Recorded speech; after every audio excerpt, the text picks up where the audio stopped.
In this video, I will talk about transformative learning theory. But first, I want to ask, what is the purpose of learning? Generally speaking, it is said that learning is about gaining new knowledge. And this all too trivial definition is largely correct.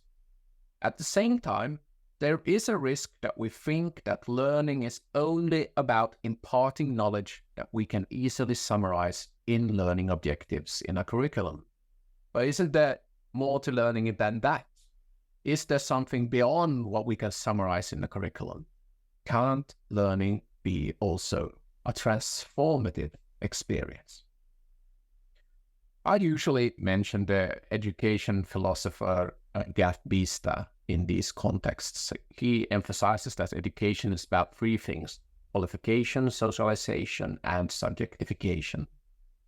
The most obvious example of these processes of qualification is learning a vocational skill. Qualification accordingly concerns how teaching contributes to the learning of specific abilities and knowledge, which in turn enables students to function effectively in society when performing different tasks and confronting different challenges.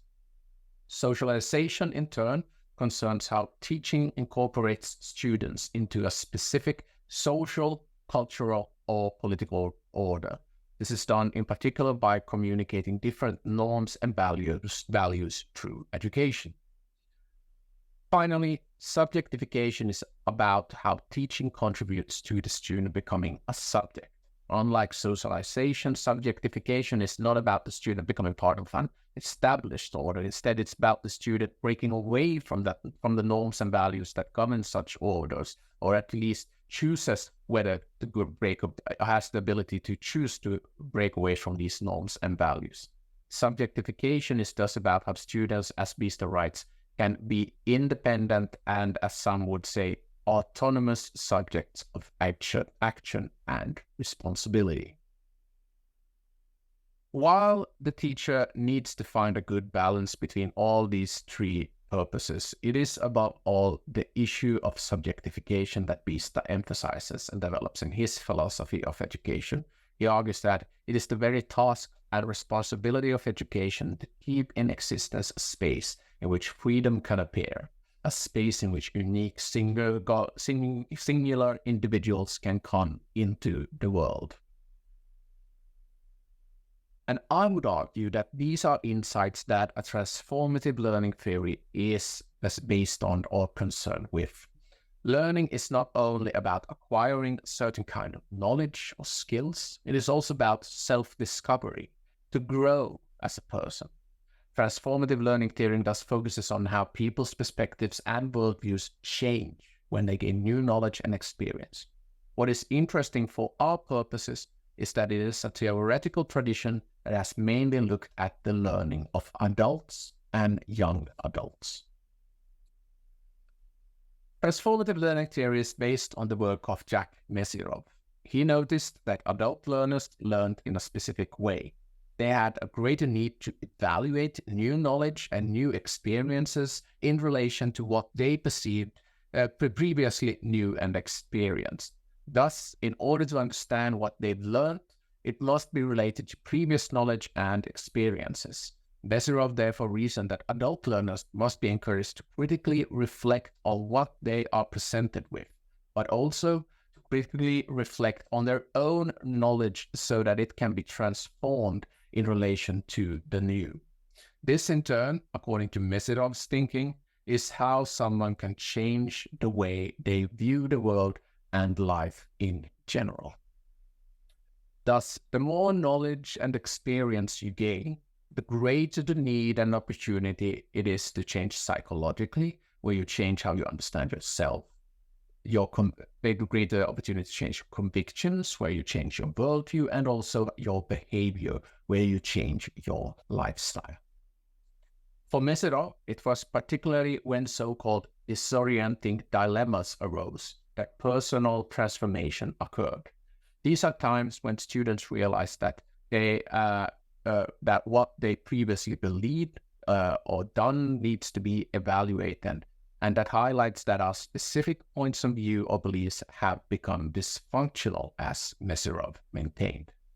This can be uncomfortable for the student, as certain knowledge and experiences have the potential to overturn crucial aspects of one's self-understanding and worldview. But it need not have this effect. The point is that it might not be this like disruptive and uncomfortable. The point is rather that it is the new knowledge or experience that requires one to evaluate one's previous knowledge and experience, thus implying a potential for transformation, whether it is a smaller transformation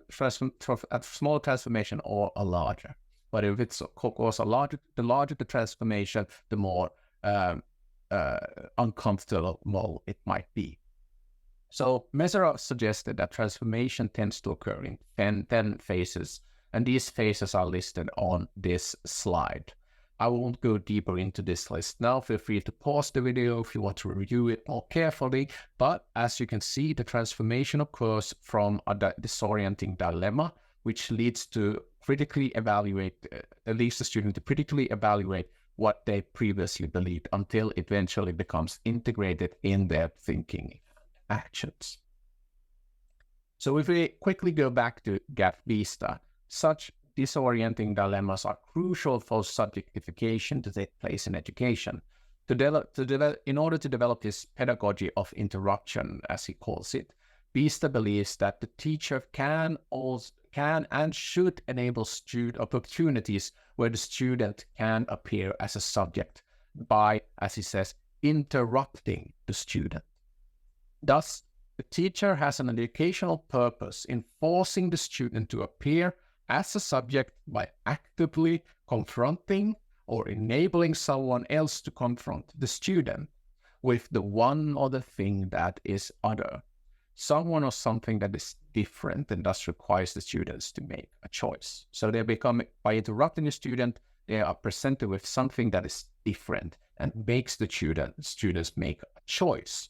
By interrupting the student, she must therefore reflect on their life orientation or evaluate whether it is worth continuing to walk along the path that they own, whether their views on the world and life in general are correct. Simply put, when teachers let students be confronted with perspectives that are new to them, it creates a space to reflect on what effect this new information, big or small, has on their way of viewing and acting in the world.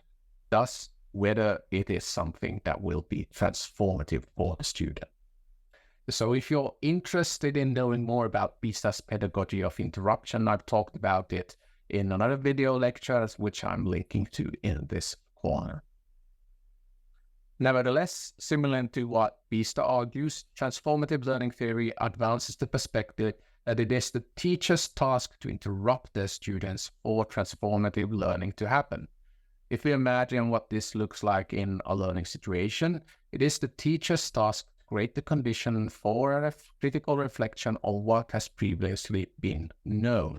This may involve giving students opportunities to learn new perspectives and skills, but it can also be about helping them to identify and question previous perspectives and skills so that transformation can take place. However, it is important here to point out that the teacher takes great responsibility when interrupting the students in these ways. Since such an interruption can be disruptive, the teacher must be prepared to deal with the emotions that may arise, which are not always easy to manage. Sometimes a disorienting dilemma can even lead to anger, which can be disruptive to classroom cohesion.